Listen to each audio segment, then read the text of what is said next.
नमस्कार दोस्तों, आपके अपने चैनल हमारे संस्कार में आपका बहुत बहुत स्वागत है। आज हम आपके लिए लेकर आए हैं अहोई अष्टमी की पूजा विधि के बारे में जानकारी। लेकिन उससे पहले अगर आप हमारे चैनल पर नए हैं और अभी तक आपने चैनल को सब्सक्राइब नहीं किया है तो आप सभी से निवेदन है कि प्लीज़ हमारे चैनल को सब्सक्राइब करें, वीडियो को लाइक करें, ज़्यादा से ज़्यादा शेयर करें ताकि ये जानकारी और लोगों तक भी पहुंच सके, उन्हें भी इसका लाभ प्राप्त हो सके। बेल आइकन को दबाना ना भूलें ताकि हमारी आगे आने वाली हर वीडियो की जानकारी आपको नोटिफिकेशन के जरिए मिल जाया करे। कमेंट्स बॉक्स में जय हो अहोई माता की हर हर महादेव लिखना ना भूलें। आप सभी माता बहनों को हमारे संस्कार चैनल की तरफ से अहोई अष्टमी की बहुत बहुत शुभकामनाएं। आप पर अहोई अष्टमी की कृपा हमेशा बनी रहे, आपकी संतान सुखी रहे, समृद्ध रहे और दीर्घायु हो। जिन बहनों के संतान नहीं है, जो संतान प्राप्ति के लिए इस व्रत को रख रही हैं, उन्हें भी अहोई माता की कृपा से जल्दी ही संतान प्राप्त हो। आशीर्वाद। चलिए अब हम शुरू करते हैं अपनी आज की जानकारी। पार्वती माँ ही सिर्फ एक ऐसी शक्ति हैं जिन्होंने हमेशा देवताओं पर जब भी संकट आया तब उनकी मदद की और उन्हें उस मुसीबत से निकाला। इसी तरह से ये अहोई माता का रूप भी उन्हीं का ही स्वरूप है और पार्वती का स्वरूप होने के कारण इस व्रत के रखने से जो भी सच्ची श्रद्धा और सच्चे मन से व्रत को रखता है, विधि विधान से पूजा करता है, उनकी सभी मनोकामनाएं पूर्ण होती हैं। जिन माता बहनों के संतानें हैं उनकी संतान सभी तरह से सुख का भोग करती है और जिनके नहीं है वो इसी कामना से व्रत को रखते हैं। तो इस चीज़ को आप यकीन से मानिए कि माँ पार्वती की कृपा से उनके स्वरूप इस अहोई माता के रूप से आपको संतान की प्राप्ति अवश्य ही होगी। अहोई अष्टमी के व्रत को कई नामों से जाना जाता है, जैसे कि अहोई अष्टमी तो है ही, कोई अहोई आठ है बोलता है, कहीं पे होई के नाम से जाना जाता है। अहोई का शाब्दिक अर्थ है किसी भी अनहोनी को होनी में चेंज करना, यानी कि उसको होने में और सुखद स्थिति में लेकर आना, इसीलिए इसे अहोई कहा जाता है। अहोई अष्टमी के दिन राधा कुंड में स्नान किया जाता है, जिसे बहुत ही पुण्यदायी माना जाता है।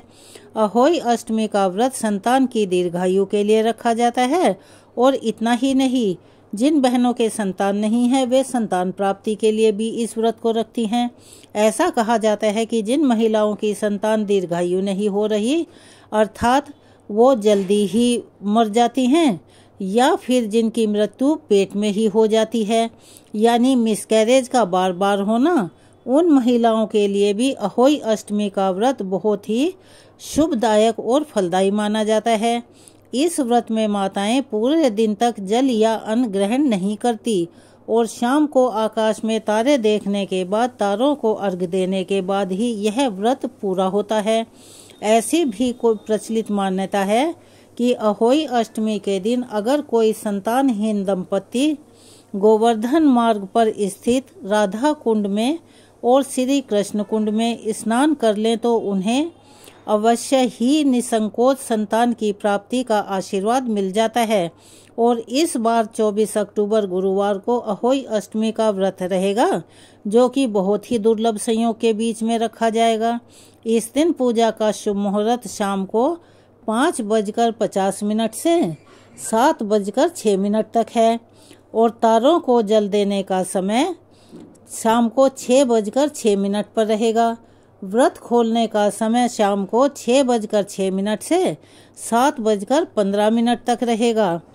अब बात करते हैं अहोई अष्टमी के दिन पड़ने वाले शुभ नक्षत्रों की।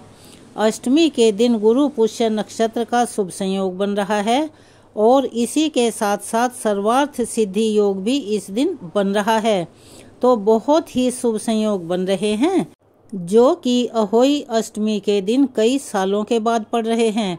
ऐसे में यदि संतान से जुड़ी हुई आपकी कोई भी मनोकामना हो, चाहे वो संतान प्राप्ति की हो या संतान के सुखद भविष्य की कामना के लिए हो या संतान की नौकरी तरक्की रुकी हुई हो, किसी भी चीज़ से संबंधित हो, तो उसकी कामना के लिए, उसकी पूर्ति के लिए आप अहोई माता से इस दिन सच्चे मन से भक्ति पूर्वक अपने विचारों से प्रार्थना कर सकते हैं।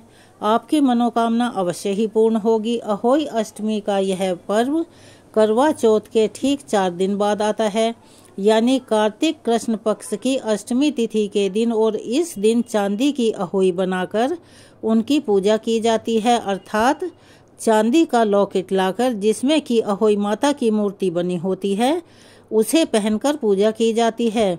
और गांव में जहां पे जमीन कच्ची है, घर को गोबर से लीपने और कलश स्थापना करने की भी परंपरा है। और ऐसा माना जाता है कि जहां पर गाय के गोबर से घर को लीपा जाता है वहां अहोई माता, लक्ष्मी माता बड़ी प्रसन्न रहती हैं। अहोई माता का चित्र कई जगह पर गेरू से दीवार पर बनाया जाता है, जिसके लिए अहोई माता के प्रतीक में एक नारी की आकृति बनाई जाती है और उनके चारों तरफ उनकी 8 संतानों की आकृतियां बनाई जाती हैं। इसी आकृति के पास अपनी संतानों को बिठाकर अहोई अष्टमी व्रत की कथा कही जाती है, सुनी जाती है। आपको मार्केट में भी बनी बनाई अहोई माता का कैलेंडर या उनकी तस्वीर भी मिल जाएगी। अगर आप चाहें और आपके यहाँ ऐसी परंपरा ना हो कि दीवार पर गेरू से ही अहोई माता बनानी है, तो आप वह कैलेंडर भी ला सकते हैं और लाकर पूजा कर सकते हैं। इस दिन व्रत रखने वाली महिलाओं को सुबह ब्रह्म मुहूर्त में गंगा जल मिलाकर पानी से स्नान करना चाहिए। अगर संभव हो, आपके आसपास कोई पवित्र नदी हो, तालाब हो, सरोवर हो या कोई कुआं हो, तो वहां से भी आप पानी लाकर या वहीं जाकर स्नान कर सकते हैं। स्नान करने के बाद साफ स्वच्छ वस्त्र धारण करके हाथ में गंगा जल लेकर, जैसे कि सभी व्रतों में किया जाता है, व्रत रखने का संकल्प करें। शहरों में अक्सर जगह कम होने की वजह से सभी के घरों में दीवारों पर मंदिर टंगे हुए हैं, तो वे चौकी की स्थापना नीचे भी कर सकती हैं। लेकिन बस ध्यान रहे कि पूजा करते समय आपका मुंह दक्षिण की ओर नहीं होना चाहिए। किसी भी पूजा को करते समय या किसी भी व्रत में सबसे पहले प्रथम पूजनीय भगवान गणेश का पूजन किया जाता है, तो गणेश भगवान की पूजा करने के बाद ही आप अहोई माता की पूजा करें। आपके पास जो चांदी की अहोई है उसे भी सबसे पहले आप मंदिर में चौकी पर रखें या जहां भी आपने चौकी की स्थापना की है वहां पर रखें। कुछ जगह पर ऐसा रिवाज है, करवा चौथ के व्रत के दिन जिस करवे में जल भर कर रखा गया हो उससे ही अहोई अष्टमी के दिन पूजा की जाती है और उसके बाद उसे विसर्जित किया जाता है। तो उस करवे को आप जल सहित चौकी पर स्थापित कर दें। यदि आपके यहाँ ऐसी कोई मान्यता नहीं है, ऐसी परंपरा नहीं है, तो मिट्टी के एक करवे में आप जल भरकर उसी दिन रखें, जिसमें आप कथा सुनते समय अपने हाथ में गेहूं या अक्षत यानी बिना टूटे चावल के साथ दाने रखकर कथा सुने या पढ़ें और उन दानों को हाथ में हिलाते रहें। उन्हें एक जगह मुट्ठी में बंद करके ना रखें। उसके बाद जो चावल या अक्षत आपने हाथ में लिए हुए हैं और जो करवा लोटा या कमोई आपने रखी हुई है, आपको ये उसमें डाल देने हैं और इन्हीं से आप शाम को तारों को देखकर अर्घ देंगे। मार्केट से मिलने वाले कैलेंडर में अहोई माता की कथा लिखी हुई आती है, आप चाहें तो उसमें से पढ़ सकते हैं। और अगर उसमें कथा नहीं है, आपके पास कोई पुस्तक है जिसमें अहोई माता की कथा हो, तो आप उसमें से भी पढ़ सकते हैं। यदि आपकी संतान आपके पास में रहती है तो उन्हें पूजा करते समय अपने पास अवश्य ही बिठाएं। धूप दीप जलाकर सबसे पहले गणेश भगवान जी का पूजन करें। करवा माता को वस्त्र के रूप में मौली कलावा अर्पित करें। भोग प्रसाद में आपके यहाँ पर जो भी सुबह के समय अर्पित किया जाता हो, वैसे फल मिठाई आप हमेशा हर सुबह की पूजा में भगवान को अर्पित कर सकते हैं। और फिर इस तरह से आप सुबह की विधि विधान से पूजा करें, अहोई माता की आरती करें, अपने और अपनी संतानों के तिलक लगाएं। यदि कोई निसंतान महिला या दंपति इस पूजा को कर रहे हैं तो उन्हें सच्चे मन और श्रद्धा से इस दिन अहोई माता से संतान प्राप्ति की कामना करनी चाहिए। जो बहनें संतान प्राप्ति की कामना से व्रत कर रही हैं, उन्हें चांदी की जो अहोई की माला होती है, यानी कि स्याहू की माला होती है उसे धारण करना जरूरी नहीं है। वैसे तो चांदी की अहोई माला पहनी ही जाती है, लेकिन कुछ लोग जिनकी सामर्थ्य नहीं है वह केवल कलावे यानी लाल रंग की जो मौली होती है उसे भी धारण करके पूजा कर सकते हैं। इस प्रकार से सुबह की पूजा करने के बाद दिन भर निराहार निर्जला रहा जाता है। जिस दिन अपने बच्चों पर किसी तरह का कोई भी क्रोध करना नहीं चाहिए, वाद विवाद से भी बचना चाहिए। घर का माहौल बहुत शांति भरा और सुखद होना चाहिए। बहुत सी जगह पर अहोई माता की जो मुख्य पूजा है वह दोपहर के समय कर ली जाती है, लेकिन ज़्यादातर जगहों पर शाम के समय ही पूजा की जाती है। और पूजा का शुभ मुहूर्त आपको वीडियो में पहले ही बता दिया गया है, तो उससे पहले आप एक बार फिर से स्नान आदि से निवृत्त हो जाएं, यानी कि स्नान कर लें और साफ स्वच्छ वस्त्र पहन लें। यदि आपकी संतानें साथ में हैं तो उन्हें अच्छे से तैयार करें और पूजा की तैयारी करें। पूजा करते समय धूप दीप जलाएं। आपके यहाँ पर जो भी पकवान अहोई माता को भोग में अर्पित किए जाते हैं, जैसे कि अधिकतर जगह पर मीठे पुए, पूरी और हलवा इस दिन अहोई माता को भोग लगाए जाते हैं, तो वो भी आप पहले ही तैयार करके रखें। हाथ में गेहूं या अक्षत के साथ दाने लेकर शाम की पूजा में कथा अवश्य सुने। आप चाहें तो आपके बच्चे भी यह कथा पढ़कर आपको सुना सकते हैं, नहीं तो आप स्वयं भी पढ़ सकती हैं। अपनी संतानों को, अपने बच्चों को सुना सकती हैं। फिर अहोई माता की सच्चे मन से आरती करें और उसके बाद जब शाम का समय हो तारों को अर्घ देने का, उस समय आप जो जल का करवा आपने रखा हुआ है, कई जगहों पर 2 घड़ रखी जाती है, यानी के 2 घड़े रखे जाते हैं, जिसमें एक घड़े में पानी भरते हैं और एक घड़े में चावल या गेहूं भरे जाते हैं, जिसे बायने के साथ अपनी सास को, ननंद को या जेठानी को दिया जाता है। लेकिन आपने अगर करवा रखा है और वो टोंटीदार है, अगर नहीं भी है तो भी आप सादा पीतल के या तांबे के लोटे में जल भरकर तारों को अर्घ दे सकते हैं। अर्घ देते समय आप थोड़ी सी उसमें मिश्री, शक्कर या बतासे जो भी आपके पास उपलब्ध हो लोटे में डाल सकती हैं। उसमें थोड़े से पुष्प डालें और जो अक्षत या गेहूं के दाने जिन्हें आपने हाथ में लेकर कथा सुनी थी उन्हें डालकर तारों की ओर देखते हुए अपने सिर से ऊपर हाथ करके आपको तारों को अर्घ दे देना चाहिए। लेकिन यहाँ ध्यान रखने की बात यह है कि अर्घ देने वाला जो जल होता है, जब भी आप किसी भी चीज को अर्घ दें, किसी भी देवी देवता को अर्घ समर्पित करें, तो आपको ये ध्यान रखना चाहिए कि उसकी धार आपके सिर से ऊपर रहनी चाहिए और उसके जो छींटे हैं वो आपके पैरों पर नहीं पड़ने चाहिए। अब यहाँ पर आपको एक बात का और भी खास ध्यान रखना है। अगर आपके परिवार में ऐसी मान्यता है या परंपरा है कि अहोई अष्टमी के दिन 2 करवों में जल भरकर रखा जाता है, जिनमें से एक करवे का जल तो आप तारों को अर्घ दे सकती हैं और दूसरे करवे का जल दीपावली तक रखा जाता है, तो आप इस बात को ध्यान में रखते हुए अहोई अष्टमी के दिन 2 करवों में ही जल भरकर रखें। एक करवे में नहीं, 2 करवे में आपको जल भरकर रखना है और जो दूसरे करवे का जल है वह दीपावली के दिन आपको प्रयोग में लाना है। अब सवाल उठता है कि उस जल को प्रयोग में कैसे लाएंगे। तो हर किसी के अपने रिवाज हैं, अपनी परंपराएं हैं, लेकिन आमतौर पर आप उस करवे के जल को जब आपकी संतान स्नान करें तो नहाने के पानी में थोड़ा थोड़ा सा मिला दें और थोड़ा थोड़ा जल अपने घर में छिड़क दें। हर कोने में छिड़कना जरूरी होता है और मुख्य द्वार पर आप छिड़कते हुए निकल जाएं। बाकी जो बचा हुआ जल है उसका विसर्जन कर दें।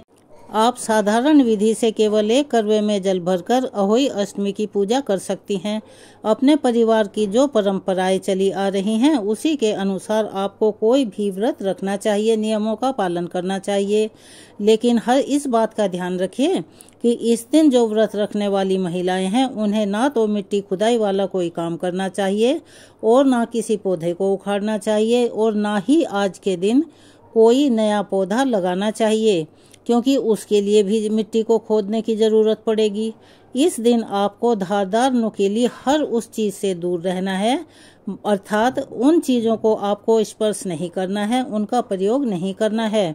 कई जगह पर तो ऐसा माना जाता है कि जो व्रत रखने वाली महिलाएं हैं उन्हें आज के दिन सब्जी या फल भी नहीं काटने चाहिए। अपने परिवार में किसी अन्य सदस्य की सहायता से आप इस काम को करवा सकती हैं। जो चांदी की अहोई की माला है जो आपने पहनी हुई है उसे दीपावली के दिन ही सुबह पूजा करने के बाद उतारा जाता है।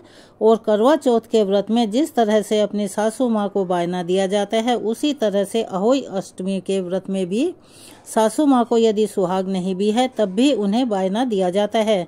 नहीं तो परिवार में आप अपने से बड़ी किसी भी महिला को दे सकती हैं और जिसमें वस्त्र, फल, मिठाई, कुछ दक्षिणा आदि रखकर आप उन्हें भेंट स्वरूप दे सकती हैं। उनके पैर छूकर आशीर्वाद लें। और बच्चों को भी चाहिए कि अहोई अष्टमी के दिन अपने माता पिता के और घर में जो भी बड़े बुजुर्ग हैं उनके पैर छूकर आशीर्वाद लें। अहोई माता का भी आशीर्वाद प्राप्त करें। चांदी की जो अहोई माला आपने पहनी हुई है उसे दीपावली के दिन आप उतारने के बाद यथासंभव किसी भी सुरक्षित स्थान पर रखें और उतारने के बाद अहोई माता से प्रार्थना करें कि वे आपकी सभी संतानों की, आपके सभी बच्चों की हर जगह, हर दुख से, हर संकट में रक्षा करें और उनकी आयु बहुत लंबी करें, उन्हें अच्छा स्वास्थ्य प्रदान करें, जीवन में हर क्षेत्र में उन्हें सफलता प्राप्त हो। ऐसा आशीर्वाद आपकी सभी संतानों को अहोई माता प्रदान करें, ऐसी कामना करें। और हाथ जोड़कर अहोई माला को प्रणाम करके आप उसे किसी सुरक्षित स्थान पर एक लाल कपड़े में लपेटकर रख सकती हैं। वैसे तो हर किसी की परंपरा अपने हिसाब से होती है, लेकिन अहोई की जो सामान्यतः परंपरा है, अगर आप पहली बार व्रत रख रही हैं तो उसमें चांदी का जो लॉकेट आता है जिसमें अहोई माता की तस्वीर होती है उसके साथ 2 मोती पहले से ही डले हुए होते हैं। और फिर आप हर साल के हिसाब से जितने आपके बच्चे हैं उनके नाम के 2 मोती उसमें डलवा सकते हैं। लेकिन कहीं कहीं ऐसी परंपरा है कि वो हर बच्चे के नाम का एक ही मोती डलवाते हैं। तो आपके यहाँ जैसा भी रिवाज हो आप वैसे कर सकते हैं। पहले तो ये सिर्फ व्रत बेटों के लिए रखा जाता था, लेकिन आजकल सभी माताएं बहनें अपनी बेटियों के लिए भी रखने लगी हैं। इस दिन आप चाहें तो सुनार के यहाँ से मोती लाकर अपने आप अपनी माला में डाल सकती हैं, नहीं तो आप सुनार के यहाँ जाकर भी उसमें डलवा सकती हैं। ऐसा करना वैसे बहुत जरूरी नहीं है क्योंकि कुछ लोगों की सामर्थ्य है, कुछ लोगों की नहीं भी होती। अगर किसी की सामर्थ्य नहीं है तो उन्हें किसी भी अंधविश्वास में या किसी भी संकोच में नहीं पड़ना चाहिए। उनके पास जितने मोती हैं उन्हीं से वो अहोई माता का व्रत रख सकती हैं, क्योंकि अहोई माता तो श्रद्धा और सच्चे भाव की भूखी होती हैं। उनसे अगर सच्चे मन और श्रद्धा भाव से प्रार्थना की जाए तो वह प्रार्थना उन्हें स्वीकार होती है। और पूजा में साफ सफाई का, सच्ची श्रद्धा का, विश्वास का होना जरूरी होता है। अहोई माता की कथा भी हम अपने चैनल पर अगली वीडियो में डालेंगे, उसे भी अवश्य ही सुनिएगा। ये जानकारी आपको कैसी लगी कमेंट्स बॉक्स में अपनी राय अवश्य ही लिखें। अगर आप हमारे चैनल पर नए हैं और अभी तक चैनल को सब्सक्राइब नहीं किया है तो आप सभी से निवेदन है प्लीज़ हमारे चैनल को सब्सक्राइब करें, वीडियो को लाइक करें, ज़्यादा से ज़्यादा शेयर करें ताकि ये जानकारी और लोगों तक भी पहुंच सके। बेल आइकन को दबाना ना भूलें ताकि हमारी आगे आने वाली वीडियो की जानकारी आपको नोटिफिकेशन के जरिए मिल जाया करे। धन्यवाद।